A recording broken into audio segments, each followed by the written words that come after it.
Bien, y hoy tenemos la entrevista de todos los sábados.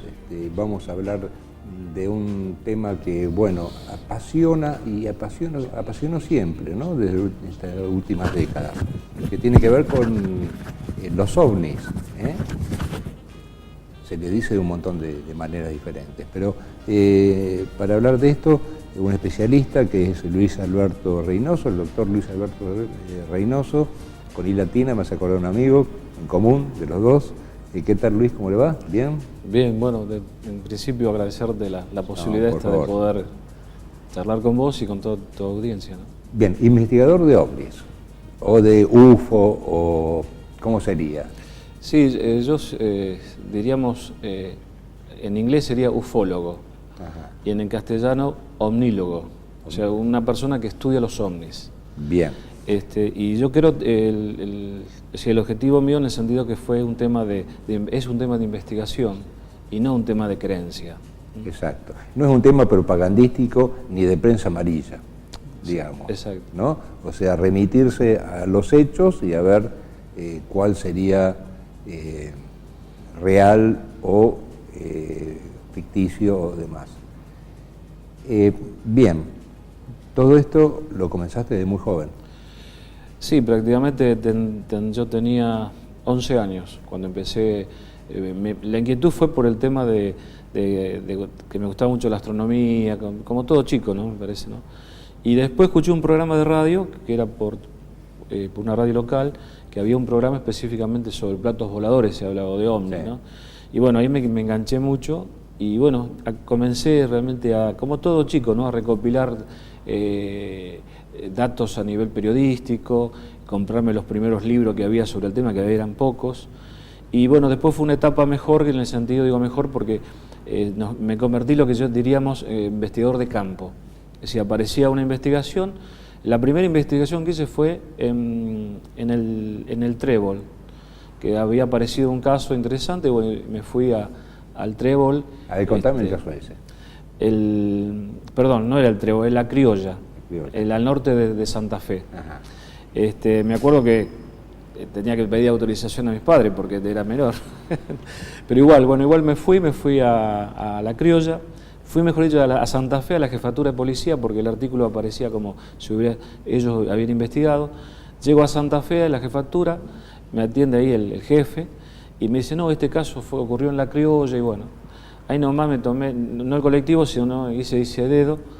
¿Te imaginas vos, un pibe de 14 años haciendo dedos? Llegué a la Criolla, me presento en la comisaría, hablo con el comisario y ellos, bueno, enseguida me facilitaron un móvil para ir a investigar el caso. El caso en sí era una huella que habían dejado y al dueño de la casa se le aparece un plato volador, como lo define él, y él con un arma, saca un arma y le dispara. Y desde el plato volador se produce como un rayo y lo queda paralizado. Entonces me llamó mucho la atención el caso, ¿no? Y bueno, hice todo el relevamiento periodístico, todo lo que se dice, el testimonio, todo. Lo interesante es que, claro, yo llegué a las 3 de la tarde, más o menos, se hicieron las 6, las 7, y yo me tenía que volver, estaba en medio del campo. Y ahí sí que me sentí que era pibe, ¿no? A las 9 de la noche pasaba el colectivo para ir a Santa Fe de vuelta. Pero bueno. ¿Pudiste hablar con el campesino? Con el testigo, sí, me atendió muy bien. Aparte, después quedamos con los contactos, me mandó fotografías, eso. ¿Le creíste? Era creíble, sí, era creíble. Porque no había otra intención, en el sentido que vos te das cuenta que en la calidad de las personas. A veces uno, a través de tomando un mate con la gente y charlando, uno se da cuenta si te está mintiendo o no te está mintiendo. Bueno, esa fue la primera etapa, que era una etapa inicial, ¿no? Y después fue una etapa de prepararse, es decir, el fenómeno ovni a mí me abrió, es como un despertar de conciencia, diríamos, donde vos te metés por el fenómeno ovni, pero después vas abarcando toda la disciplina. Estudia historia de la civilización antigua, te metés en estudiar las sectas, las religiones, es decir, te abarca toda una serie de cosas, ¿no? El doctor viajó a la isla de Pascua, estuvo con físicos nucleares, estuvo con personalidades, Fabio Serpa, ha recorrido un largo camino, muchacho, diría, es como, ¿no? Por las huellas de los ovnis sería. Exacto, con las huellas. A ver, te voy a hacer algunas preguntas. Sí, sí. Entre Ríos, famosa por los ovnis, acá cerca, Entre Ríos, sí, Victoria. Victoria. ¿Por qué? Porque el cielo está más despejado, porque pasan por ahí, porque hay algún semáforo. No, en Victoria, casualmente yo en el segundo libro hago un capítulo especial de Victoria. Ajá. Y voy analizando, comienzan las actividades en el año 1990, en el 91. Ajá. Pero hay que tener en cuenta, aparte de los fenómenos que la gente observa, fenómenos luminosos que hasta el día de la actualidad aparecen, esferas luminosas, en el 90 hay que tener en cuenta que hubo también los marines, sí, estuvieron en la isla.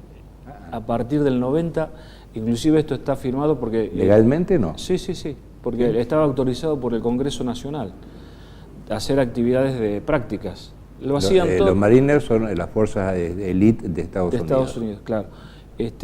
Hacían prácticas en los meses de julio, agosto y septiembre. Ajá. Nosotros pudimos comprobar de que en muchos casos ovni que se veía que la gente veía el ovni eran holografías. Ellos estaban haciendo sus cosas y realmente distraían la laguna del pescado con ese tema de la holografía. O sea que eso nosotros como investigadores tenemos que decirlo. Está bien, por supuesto. ¿No es cierto? Llegamos a las verdades y las mentiras, claro, y los misterios. Y los misterios, que misterios hay y que realmente casos diríamos, dentro de la característica fenómeno ovni también los hay. Hace 2 o 3 años hubo acá en Rosario un ovni que se posó sobre el Monumento a la Bandera, que estuvo por ahí en el Múnich, que lo pudieron ver. No sé si te acordás. Bueno, por ejemplo, la Florida, hubo casos de ovni, pero eran desde la isla, eran también LEP, estoy tirando todo abajo, ¿no es cierto? No. Pero estoy diciendo las realidades, ¿no? No, lo que pasa es que sale la noticia por ahí en los medios de comunicación y después no sale la noticia de que realmente fue otra cosa, ¿no? Claro, nosotros, por ejemplo, una de las metodologías nuestras aparece una noticia y nosotros vamos tras esa noticia y comenzamos toda una investigación. Uh-huh. A veces nos damos cuenta que esa noticia, no existió el caso, y hay casos que sí existieron, ¿no? Uh-huh. Te puedo contar casos que a lo mejor Dale, contame uno. Por ejemplo, yo de toda esta trayectoria de esta investigación, hay 2 casos interesantes que me tocó investigar. Fue en el año febrero del 78, en lo que se llamó el caso del dique La Florida. No sé si acá puedo observar. Sí, lo tomamos después. Sí, acá yo estoy, era 1978, febrero. Uh-huh. Se produce un caso donde pescadores están en esta nave, en esta embarcación, en un dique, el dique La Florida, y aparece, acá están las distintas, aparece un objeto, prácticamente un plato volador, desciende un ser, se da una escotilla y les tira los brazos así, se da vuelta, sube y se retira. De esto queda la evidencia de una huella y un dictamen de la policía donde realmente hace con un peritaje, donde realmente encuentran una huella de un pie de 50, sería del pie de número 50, calzado 50, y el testimonio de los 6 pescadores que vieron esa experiencia. Realmente acá hay una representación también. Fue un caso bastante interesante y yo, en cierta forma, 2 investigadores, fue Fabio Serpa, que llegó primero, y a las 12 días llego yo a investigar este caso. Por eso, tenemos todo el material del caso ese, ¿no? Bien, cuando sería encuentro del tercer tipo, ¿no? Claro, este sería un encuentro del tercer tipo, es cuando se aparece la persona. Exacto. Y se ven la humanoide o lo que... Dentro de esos casos, que estarían comprobados o estarían dentro del misterio, ¿coinciden las formas del extraterrestre, del supuesto extraterrestre? ¿Coinciden o alguno? Porque decir, nosotros tenemos un estereotipo que sería E.T. El E.T. Sí. ¿No? El famoso E.T. que era chiquitito. En este caso es grande. Sí, este sería, sí, de 1,5 metros, 2 metros casi llega de altura. Entonces, es decir, ¿coinciden o son disímiles?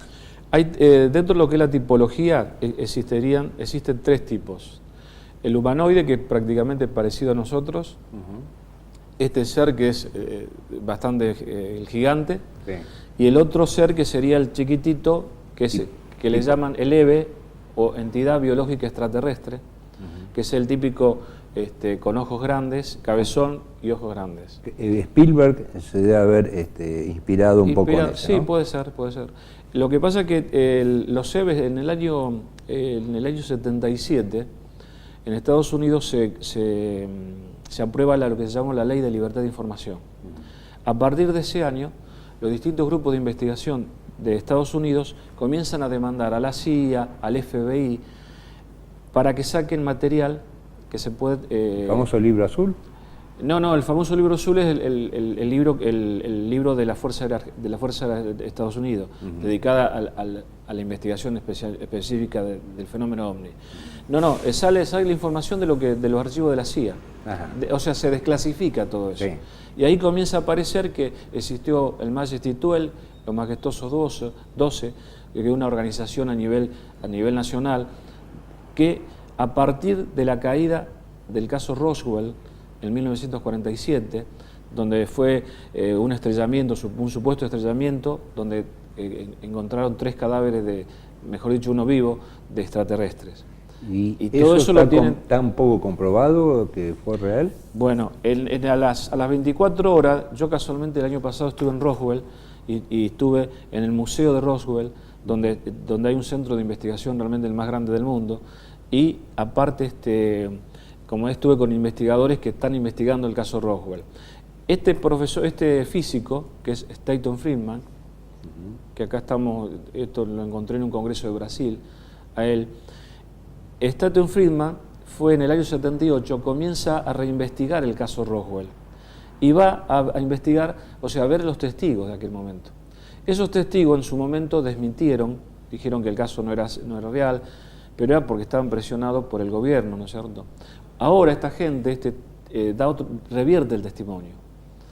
Son gente grande, mayor, que realmente ya están jugados en el sentido de que no le interesa cualquier represalia, y dicen que el caso de Roswell fue cierto y que lo vieron y todo esto. Evidentemente, bueno, cualquier superpotencia, sobre todo Estados Unidos o Rusia, cuando ven esta posibilidad de extraterrestres con tecnología avanzada, dicen, bueno, si nosotros logramos capturar algo, vamos a progresar. Hay intereses políticos, ¿no es cierto? Claro. Sí, por eso en aquel momento Estados Unidos negaba todo porque habrá tenido algo. Seguro. Aparte, me acuerdo, el mismo investigador dice, si en ese momento el gobierno te decía, esto es un elefante, y la gente decía, sí, era un elefante, lo que cayó, ¿no es cierto? Pero bueno, pasó el tiempo y ahora hay una forma en Estados Unidos más que nada, toda una movida para desclasificar todo ese tipo de cosas. Quiere decir que no pudieron sacarle nada de información. No, claro. Pero vos decís, no, información tecnológica, es decir. Claro, dentro de los informes, en el año 77, lo que llamó el cover-up, los investigadores comenzamos a recibir información, o cartas, por ejemplo, donde decían informe Lear, por ejemplo, un informe William también, donde se planteaba que existía un pacto entre los EVEs, que te nombré, entidades biológicas extraterrestres, con cierto sector de los militares de Estados Unidos, a cambio de tecnología, ellos lo iban a dejar actuar sobre la población. ¿Actuar en qué sentido? Y ahí aparecen las abducciones, la mutilación de ganado, que le echan la culpa a los extraterrestres. Del punto de vista de la investigación que yo realizo, o que realicé, en el segundo libro, cuando hablo de Nuevo Orden Mundial, Globalización y Fenómeno OVNI, yo toco el tema de las abducciones. En Estados Unidos, el 5% de la población fue abducida. Si estamos hablando de 7 o 8 millones de personas abducidas. ¿Abducidas? ¿Qué le llamarías abducidas? El típico que es los extraterrestres la suben a la nave, le injertan un microchip o un implante y lo largan. Después dicen, le hacen un monitoreo, un seguimiento a esa gente. En este sentido, yo relaciono esto con el control mental de la población. que no son extraterrestres, son actividades gubernamentales que están trabajando con respecto con la gente, ¿no? Que la usan de conejito de India. Pero que realmente no son los ovnis, son ellos mismos. Claro, exactamente. Eso se llama abducciones gubernamentales. La mayoría de estas abducciones son todas traumáticas. Hay una película que se llama Encuentro cercano del cuarto tipo, donde la persona tiene ese tipo de encuentro con seres, supuestamente seres, y bueno, pero el final siempre es dramático. O se suicidan, matan a la familia, es una cosa. Entonces, todas esas, en Argentina, a partir del 90 comienza el tema de las abducciones en Argentina. Y yo con el doctor Néstor Berlanda, que es médico psiquiatra, que él es el profesional de la salud, que es el que puede, por ejemplo, indagar la mente del testigo. Yo soy abogado y por tanto no me meto en eso, yo recojo el testimonio de la persona, ¿no es cierto? En Estados Unidos, bueno, estamos hablando de que este tipo de experimentos son dramáticos. En Argentina no, en Argentina son, la mayoría son positivas, diríamos. ¿Por qué? Porque el testigo comienza a interesarse por el planeta, por el tema de la ecología, a nivel espiritual, hay una evolución a nivel espiritual. Por lo tanto, esas no serían gubernamentales, serían de origen desconocido, y ahí donde podemos meter que son extraterrestres o de mundo espiritual, lo que queramos, ¿no? Bueno, nos metemos ya en temas. Claro, más complicado. Más complicado, por supuesto. Pero vamos, uno se tiende a preguntarte, y ya sé la respuesta, es decir, ¿vos creés en los ovnis? Y vos me vas a decir, soy investigador. Claro, yo te digo, yo investigo, no creo. Muchos investigadores han caído en lo que se llama la omnilatría, endiosamiento del fenómeno ovni, y han perdido objetividad. Eso no significa que el fenómeno ovni, hemos aprendido de que tiene tres aspectos. Un aspecto físico, un aspecto parafísico y un aspecto metafísico. Si nosotros solo abarcamos el aspecto físico, ahí en el aspecto físico podemos aplicar el método científico, el conocido por nosotros, ¿no es cierto? ¿Por qué? Porque analizamos una huella, analizamos una fotografía, sí, lo tangible, el testimonio, claro. Y la parte parafísica, ya esto entraría en lo paranormal, en lo que a lo mejor en la parapsicología, fenómenos paranormales, y lo metafísico es lo que las religiones llaman, bueno, ahí se estaría el tema de la creencia, es una cuestión de fe. A ver, yo distinguiría a tres investigadores. Uno, un investigador que llega hasta donde realmente las pruebas dan y lo que no puede resolver lo deja ahí. Claro. Otro que hace de esto, de la investigación, un medio de vida. Entonces, crea cosas, aunque no sean verdades, la crean para vender conferencias, para poder ganar plata, para poder editar libros y venderlos mucho. Y el tercero sería el tipo que se fanatiza, que ven los ovnis o ven los extraterrestres una salvación a su problema personal, o ve una salvación, ve algo místico, algo de que agarrarse para tener fe, ¿no? Exactamente. Por eso mismo, de las cantidades de cosas, porque de ovnis tenemos el canal National Geographic que hace programas, tenemos en YouTube un montón de material. ¿Qué porcentaje es verdad y qué porcentaje es trucho? En base a lo que uno, viste, yo este año va a ser 50 años que estoy dentro del tema. Conozco a todos los personajes porque en el año 77 al 97 nosotros habíamos creado la Federación Argentina de Estudio de la Ciencia Extraterrestre. Y ahí pasaron todo, ¿viste? Y muchos chicos que en aquel momento, debía haber un 78, un grupo de Buenos Aires que se retira de la federación, porque en aquel entonces nosotros, claro, sumábamos todo, lo místico, lo científico, ¿viste? Entonces ellos querían ser netamente científicos. Entonces se fueron de la federación. Bueno, pero esa gente ahora, como yo digo siempre, se olvidaron de ir a trabajar. Entonces, ¿qué hacen? Ahora son los contactados, son los que hacen conferencias y hacen turismo. Nosotros tuvimos la posibilidad de tener una persona en el año 78, prácticamente no me contaste, Luis, decía, de cada 10 de cada 10 cosas que vemos, leemos, o vemos en YouTube, o vemos con los canales cable. Claro, el 90%, el 90% es trucho, es fraude, o la persona cree haber visto una cosa y es otra, y algo conocido. Después hay un 10% que realmente son 10% que podríamos encuadrarlo dentro de lo desconocido, dentro de que desconocemos la naturaleza. Y a su vez hay un 3% que realmente que es dentro de ese 10, que no hay explicación. Que no hay explicación, que ahí sí podemos poner todas las teorías que existen. Son extraterrestres, son de otras dimensiones, son viajeros del tiempo, una civilización paralela a la nuestra, que compartimos el planeta Tierra y que estarían en las profundidades del mar, porque se lo han visto salir del mar. Los ovnis se lo han visto salir. Entonces, una cosa cuando un objeto cae, que viene del espacio, entonces uno puede ser un meteorito, puede ser lo que sea, pero cuando ya sale, ya es algo raro. Yo pienso de que, a ver, si ellos hubieran querido contactarse, se hubieran contactado. Sí, por eso yo creo porque yo no creo en el contacto masivo. Porque supuestamente que el tema del libre albedrío, el tema de que nosotros como terrestres tenemos que evolucionar, hacer la nuestra, nadie nos va a salvar desde el espacio, nos vamos a salvar solamente nosotros, que a través, bueno, eso todo ya entraría en terreno, diríamos, filosófico, político. Exacto. También, ¿no? Hay intereses turísticos, por lo menos en el caso del Uritorco. ¿Hasta qué punto es real y hasta qué punto venden viajes a Uritorco? Sí. Es fácil la respuesta porque nosotros comenzamos a investigar el tema del Uritorco, la parte de Córdoba, en el año 77. Íbamos a una estancia que se llama Los Sauces, nos llamaban ellos cada vez que veían ovnis, o ellos los llamaban el colectivo iluminado, porque era un colectivo que volaba, es la forma de decir ellos. Entonces, a partir de ese año comenzamos nosotros, realmente había una actividad ovni en esa zona.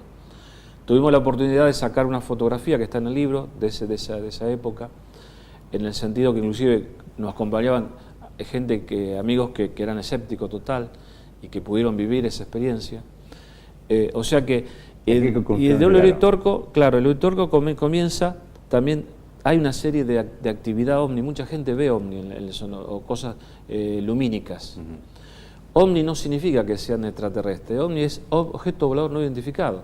Hasta que no los identifiquemos, realmente no podemos decir es un plato volador con seres adentro, ¿no es cierto? Pero bueno, en el Uritorco ocurrió eso. Había un secretario de gobierno que inventó la huella del pajarillo, la famosa huella del pajarillo, por promoción turística. Yo hoy lo analizo bien cómo analizo las conductas humanas en este sentido, independientemente de que el fenómeno se presenta Bueno, yo tenía en Córdoba, ¿no? que falleció un gran amigo que se llamaba Nicanor de Elías, ¿no? Que tenía una casita en Los Cocos, sobre la montaña, y realmente me dijo, y estaba con su mujer, en pleno día, que vio un objeto no identificado, grisáceo, grande, y se le aproximó, lo tuvo cerca, se movían los árboles, se sentía un ruido muy extraño, lo vio la mujer, claro. Él se quedó paralizado, y así como llegó, desapareció de una manera rapidísima. Sí. Y que no le cabía la menor duda de que era algo absolutamente desconocido y no identificable ni con un avión, ni con un helicóptero, ni con nada conocido, ¿no? Nosotros tuvimos una experiencia, y mirá qué interesante con lo que, o sea, aparece una persona de Buenos Aires, estaba en una conferencia acá en Rosario, la persona nos invita a hacer un grupo contacto, y entonces a nosotros un poco nos chocó eso, porque estamos en la investigación, claro. Y que ya es aceptar, porque vos cuando aceptás son extraterrestres, son de tal, para nosotros un problema de convicción psicológica. Exacto. Y no de evidencia científica. Exacto. ¿No es cierto? Exacto. Pero bueno, le dijimos que sí, armamos el grupo, lo voy a sintetizar, ¿no? Fuimos a Santa Teresa, Y el día que pasó lo que pasó, estábamos haciendo como una especie de meditación, pero nada místico, simplemente. Y aparece un objeto de la Cruz del Sur que avanza. En el momento nosotros no pensamos que era un ovni, un plato volador, pensamos que era algo de acá. Digo, el 78 estamos con la guerra con Chile, ¿te acordás? Sí. Problema con Chile. Digo, bueno, acá nos agarran los militares, estamos 12 personas en el medio del campo. Pensamos más en eso que, bueno, cuando pasa sobre nosotros, era todo luz. No era ¿cómo es? No era un avión, no era un helicóptero. Entonces tuvimos respuesta a esa realidad que pasamos. Pero lo interesante es esto, ese tema, ese caso, nosotros lo comentamos entre investigadores. Pasaron 18 años y después yo lo pongo en un libro. ¿A qué voy esto? Cuando te plantean algunos grupos, vamos a un encuentro cercano, o mañana tal, eso es algo turístico o algo mediático. No le busquemos otra cosa. No sé si me explico. Hay interés económico. Claro. Lamentablemente a veces se juega eso. Por eso, a veces en el segundo libro, cuando yo hablo del nuevo orden mundial, de la globalización, del fenómeno ovni, todos me dicen, ¿pero qué tiene que ver esto? Entonces, en síntesis es lo siguiente. Nuevo orden mundial, las 300 familias que ellos se consideran los verdaderos dueños del planeta Tierra, ellos planifican hasta acá 50 años lo que nos va a pasar. Nosotros hoy estamos tratando de elegir un gobernador, pero ellos ya planificaron qué nos va a pasar de acá 50 años. Y la globalización, ¿qué significa? Es la destrucción de los estados nacionales. Entonces, a partir de ahí, yo hablo de lo que es las abducciones, hablo de lo que te comentaba antes del control mental de la población, con respecto a que ese grupito que le echan la culpa a los extraterrestres van a defender el día de mañana, van a hacer en defensa de ese nuevo orden mundial, se van a parar un día y van a hacer así, no sé si me... Sí, van a utilizar este fenómeno como excusa o como... El tema mutilación de ganado. Sí. Vos te acordás que en el año 2001 se producen casi 1.500 mutilaciones de ganado en todo el país. 2001, 2002, nosotros vivíamos un estado de indefensión total. Que se hablaba de que iban a poner un tripartito, un gobierno, todo eso. Se producen 1.500 mutilaciones de ganado. En 500 mutilaciones la gente ve ovnis triangulares. Porque ahora, si ustedes se pueden a escuchar a la gente, ustedes ven muchos ovnis triangulares. Todos los ovnis triangulares para nosotros son avioncitos prototipo, que no son extraterrestres o no son de otro origen, que son de una nación que como nos consideraban que no somos una nación soberana, hacían lo que quieran. Y juegan con el miedo. ¿Y esas mutilaciones qué pensás que tenían que ver? Está relacionada con la guerra bacteriológica. Ajá. Y nada que ver, inclusive, bueno, aprovecharon para hacer ¿Cuál sería el fin de esas bueno, eso no lo digo yo, sino que en Estados Unidos un senador, Church, de apellido Church, Charles Church creo que es, senador, investiga y descubre que la CIA, la CIA, el FBI y creo que es de energía, el centro de energía, está relacionado con el ANTRA. Sí. Y relacionado con la mutilación de ganado. Y en Estados Unidos se relaciona, fíjate vos, Estados Unidos comienza la mutilación de ganado en la década del 60, solamente en un solo estado, que es Texas. Y después se va extendiendo en los distintos estados, Canadá, Brasil, Australia, Argentina.